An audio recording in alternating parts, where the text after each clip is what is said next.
Abortion at any month?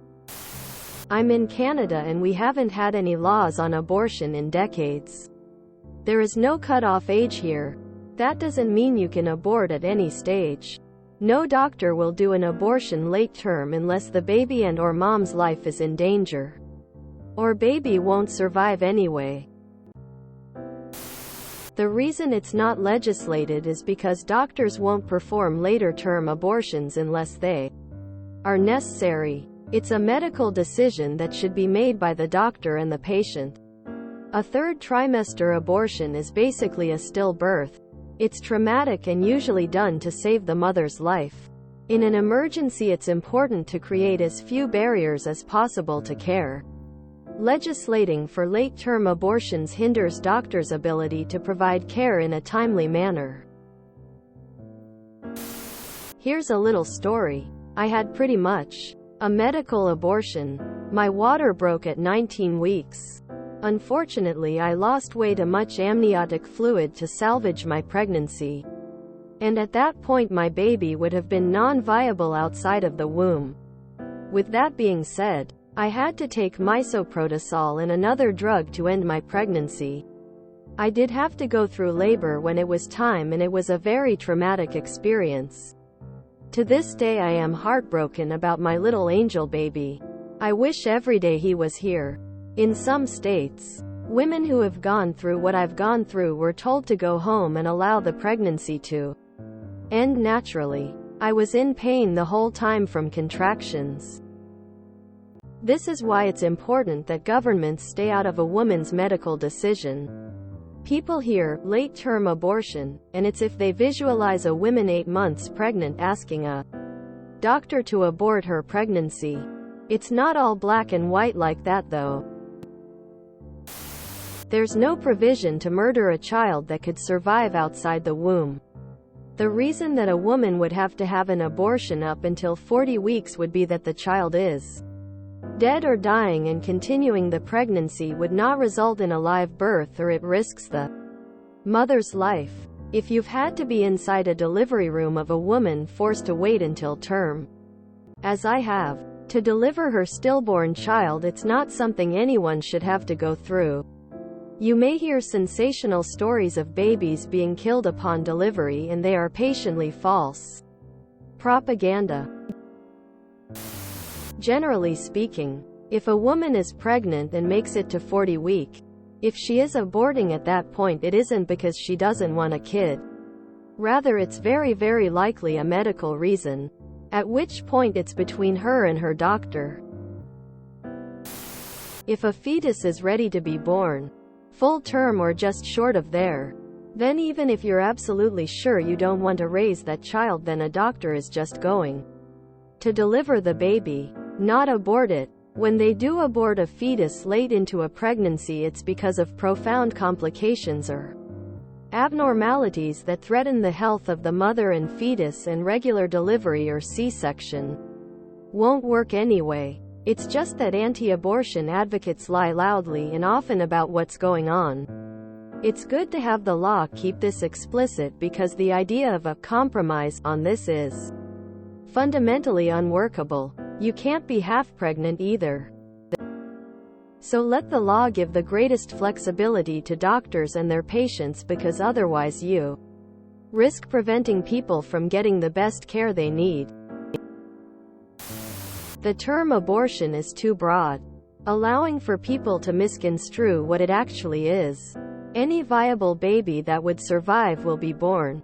But babies that are brain dead or have abnormalities can and should be aborted at any time, especially if carrying it to term would harm the mother. No one is killing babies, but that is what the pro-life people will say to get people to vote how they want them to. It should always be a private discussion between a woman and her doctor, and perhaps the father if he is involved. Politicians should have no input. Clergy should have no input unless specifically sought by the woman. No doctor is going to perform an abortion within the last few months of pregnancy unless the fetus isn't capable of surviving anyway and there is some overwhelming medical reason to do so. Any woman that wanted to would probably have her competence successfully challenged. These laws are for women who will die without an abortion or be forced to carry a dead fetus. The forced birth advocates spread the lie that viable children could be aborted in order to trick people into voting one way or another based on that false information. The forced birth folks don't care about women or children. They don't care if the women die. And they cynically use fetuses for political reasons because the fetuses cannot contradict or have any input. I am a former Planned Parenthood employee and have worked with thousands of high-risk pregnant women for over 3 decades. I can count on one hand how many terminations were done after 14 weeks. All but one was done for medical reasons. I have been hearing the same narrative from the pro-life movement all 3 decades. When you try to pin any of them on real data, they have none, but that won't stop their narrative.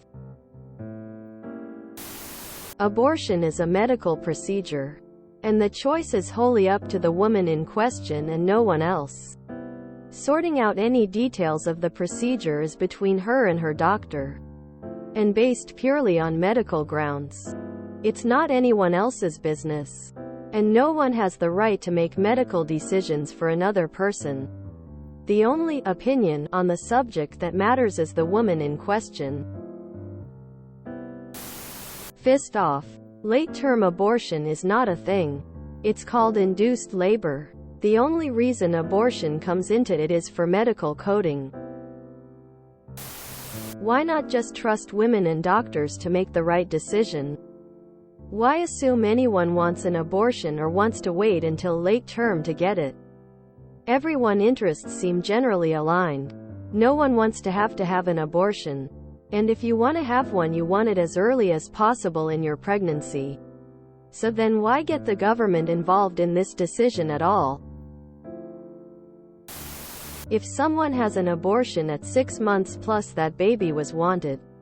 No one aborts late stage unless there's serious medical problems. Me personally, I don't care. It's none of my business. Everyone should have the right to make the choice that's best for them and their situation.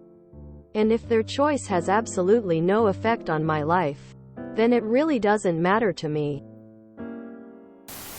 If abortion was easily accessible in earlier stages of pregnancy, it would be extremely rare for anyone to get a late-term abortion simply because they no longer wanted the child. They are extremely rare now as it is, and typically medically necessary procedures. Buttigieg phrased it pretty well.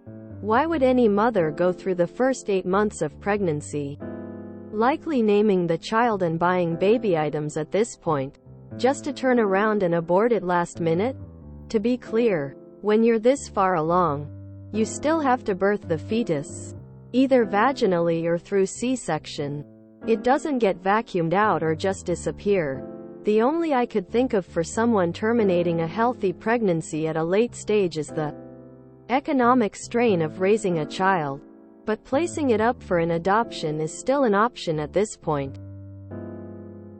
Most doctors would opt for the latter.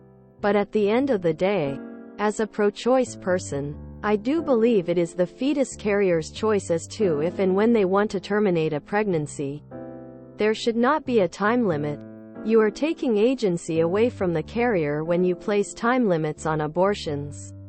The notion that the fetus could survive outside of my body with little to no medical assistance does not give it power over me. I am a fully alive, aware human being advocating for what I want. And the fetus is a part of me, not the other way around. There were times in the past when a fetus would not survive early births. By creating a time limit to abortions, you are creating a sliding scale on where mother's agency stops, and the agency of the thing inside of me, which is a part of me, begins. And as medical technology improves, that sliding scale will move with it. These limits and sliding scales are already being tested with things like the heartbeat bills. And before anyone chimes in about right of the father, They simply don't have any in this matter. The fathers will never have the same responsibility and burden as the mothers. They literally cannot carry the pregnancy and will not experience childbirth and anything to do with it. If there was a way to fully share the burden between sexes, then things would be different. But there isn't. As things stand, childbirth is never something a non-womb-bearing person can experience. As such, their rights in the matter are inconsequential. I've never had an abortion, and I hope I never have to make that choice. I have comforted friends who had first-term abortions, though it was very traumatic for them emotionally, and there was physical pain. That said, those girls would have made horrible mothers, and the fetuses, if they kept them, would have had many medical issues. As both women were very into party culture, drank a lot, and did a lot of hard drugs. Editing to add, there are also edicts in certain religions about abortion and where life begins. Judaism says life begins at the first breath, not a heartbeat or when the doctors say so. If we want to respect everyone's religious liberties, the philosophical question of when life begins has to be a purely individual choice. I'm a very science-forward person, but scientific answers to that question are not adequate for everyone.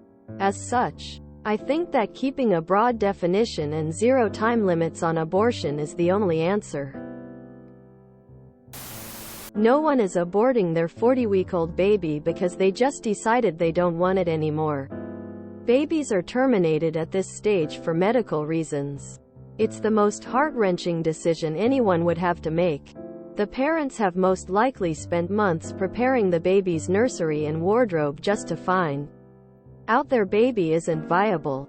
Over 90% of abortions take place in the first trimester. If anybody is seriously concerned about women willy-nilly getting late-term abortions, it's a fear-mongering tactic. The overwhelming majority of abortions are done within the first trimester. Late-term abortions are not normal by any stretch of the imagination and are most often done on women who plan to carry their fetus to full term but can't due to some medical complication where either themselves, the fetus, or both of them are going to die, thus making abortion medically necessary in an attempt to save the life of either individual. If you start to limit how far along is appropriate to get an abortion, you run the potential of making it harder for women in late-stage pregnancy to get a medically necessary abortion. You then run the risk of forcing women to carry their stillborn, dying child to full term or not getting the life-saving care they need in the event that they miscarriage. If it was possible to abort at 23+ weeks without the aid of a doctor, I might feel differently. I don't think you should be able to have an elective abortion if the fetus is viable. You could be induced early if you no longer want to be pregnant. But the choice of the mother for the fetus to live or die should end with its dependency on her body for life. But the truth is, no one is performing a late-term abortion at home. Abortion pills don't work past the first trimester. And no doctor is going to kill a viable fetus. If the health of the mother is at risk late in the pregnancy, they usually try to deliver early and save both if they can. So the idea of elective late-term abortion is just a myth. And banning them makes it difficult for women to get necessary medical care, completing miscarriages, aborting fetuses with developmental defects, etc. I want to add to all the great points in this thread. If a surgeon kills you on the operating table through negligence or what have you, medical experts can testify before a judge to determine culpability, and the judge takes what they say into account. The legal apparatus doesn't legislate this or that course of action in terms of medical treatment. Abortion rights advocates want nothing more than the same due process than any patient would expect for any other medical condition. If you enjoyed this video, please check out our playlists full of similar content. TooAfraidToAsk is like doom scrolling for your ears. Please like, share, and subscribe.